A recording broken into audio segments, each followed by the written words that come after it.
Hello শিক্ষার্থী বন্ধুরা, কেমন আছেন সবাই? আশা করছি সকলে ভালো আছেন। সম্প্রতি বন্যা পরিস্থিতির অবনতি হয়েছে।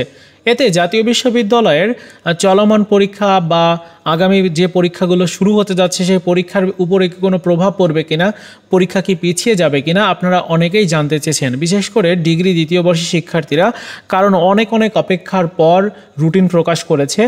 তো পরীক্ষাকে পিছিয়ে যেতে পারে কিনা আমার ব্যক্তিগত মতামত আপনাদের সাথে শেয়ার করব। চলুন শুরু করা যাক। দেখুন, যে কারণগুলোর জন্য পরীক্ষা স্থগিত করা হয় তার মধ্যে অন্যতম কারণ হচ্ছে প্রাকৃতিক দুর্যোগ। আর প্রাকৃতিক দুর্যোগ বন্যার কারণে এর আগে আমরা দেখেছি যে জাতীয় বিশ্ববিদ্যালয়ের পরীক্ষা স্থগিত হয়েছে। সো আপনাদের পরীক্ষাও স্থগিত হওয়ার সম্ভাবনা রয়েছে। তবে একটা বিষয় আপনাদেরকে বুঝতে হবে, যে সময়টা থেকে আপনাদের পরীক্ষাটা শুরু, মানে 20 অক্টোবর থেকে পরীক্ষা শুরু, ওই সময়ে পরিস্থিতিটা কীরকম থাকবে সেই অনুযায়ী কিন্তু ডিসিশন নেবে জাতীয় বিশ্ববিদ্যালয়। যদি পরিস্থিতি অনুকূলে না থাকে, শিক্ষার্থীদের অসুবিধা হয় পরীক্ষা দিতে, তাহলে কিন্তু অবশ্যই জাতীয় বিশ্ববিদ্যালয় পরীক্ষা চেঞ্জ করে দিবে। এটা হওয়াটাই স্বাভাবিক।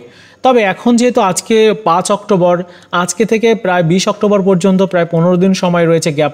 এই সময়টার মধ্যে বন্যা পরিস্থিতি এখন যে পরিস্থিতি রয়েছে সেই পরিস্থিতিটা স্বাভাবিক হয়ে যাবে, এটাই ধারণা করা যাচ্ছে। সো আপনাদের পরীক্ষা যথাসময়েই হবে, এতটাই সর্বশেষ আমি যতটুকু জানতে পেরেছি। বিভিন্ন অনলাইন সংবাদ মাধ্যমে, তারপর বিভিন্ন নিউজ পোর্টালে নিউজ করা হচ্ছে আমাদের বন্যা পরিস্থিতি কীরকম, কোন পরিস্থিতিতে রয়েছে। আমি দেখেছি যে বেশ কয়েকটা জেলা সেগুলোতে বন্যার পানিতে প্লাবিত হচ্ছে, আসলে পাহাড়ি ঢল সহ আরও বেশ কিছু কারণ রয়েছে। সব মিলিয়ে এখন যে পরিস্থিতি বিদ্যমান আমাদের বাংলাদেশের, এই বর্তমান পরিস্থিতিতে আসলে চলমান পরীক্ষাগুলোর বিষয়ে এখনও কোনো সিদ্ধান্ত জাতীয় বিশ্ববিদ্যালয় জানায়নি। আর যদিও জানায়, সেক্ষেত্রে খুব তাড়াতাড়ি আপনারা জানতে পারবেন। আর আপনাদের ডিগ্রি দ্বিতীয় বর্ষের পরীক্ষা স্থগিত হওয়ার কোনো ধরনের সম্ভাবনা নাই, কারণ অনেক অপেক্ষার পর এই রুটিনটা দিয়েছে।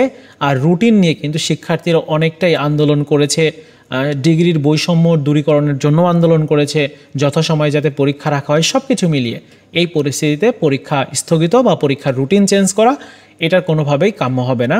আর জাতীয় বিশ্ববিদ্যালয়ে যদি বিকল্প কোনো পথ না থাকে, যদি ওই সময়টাতে বন্যা আসলেই দেখা যায়, এবং এর আগে কিছুদিন আগে যে বন্যাটা হয়েছিল আমরা দেখেছিলাম যে প্রায় 15টার মতো জেলা তলিয়ে গেছিল বন্যার পানিতে, ওই রকমটা যদি হয়, সেক্ষেত্রে পরিস্থিতি অস্বাভাবিক হওয়ার কারণে কিন্তু পরীক্ষা স্থগিত করে দিতে পারে। সেক্ষেত্রে 2-1টা পরীক্ষা চেঞ্জ হতে পারে, এটাই আর কি।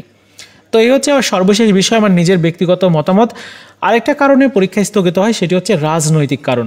রাজনৈতিক কারণে আমরা দেখেছি যে কয়েকটা দিন আগেই কিন্তু পরীক্ষা স্থগিত হয়েছিল। সো এরকম পরিস্থিতি যদি দেখা যায়, যেমন যদি ওই সময়টাতে, যদিও হবে না, যে নির্বাচনের যে বিষয়টি রয়েছে যদিও হবে না, তো নির্বাচনকে কেন্দ্র করে অনেক সময় পরীক্ষা স্থগিত হয় বা পরীক্ষা পিছিয়ে যায়।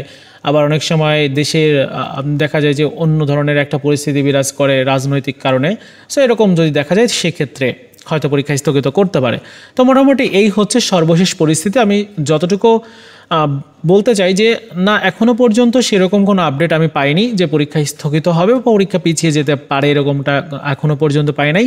তবে যে সময়টাতে পরীক্ষা হবে বা শুরু হবে, ওই সময়টাতে যদি পরিস্থিতি অস্বাভাবিক থাকে, পরিস্থিতি অনুকূলে না থাকে, যদি বন্যার পানিতে প্লাবিত হয় বিভিন্ন জেলা, সেক্ষেত্রে ওই জেলার শিক্ষার্থীদের কথা বিবেচনা করে 2-1টা পরীক্ষা পিছিয়ে যেতে পারে।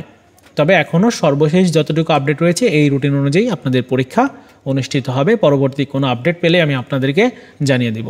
আজকের মতো ভিডিও এই পর্যন্তই ছিল। দেখা হচ্ছে নতুন ভিডিওতে। ভালো থাকুন সবাই, ধন্যবাদ।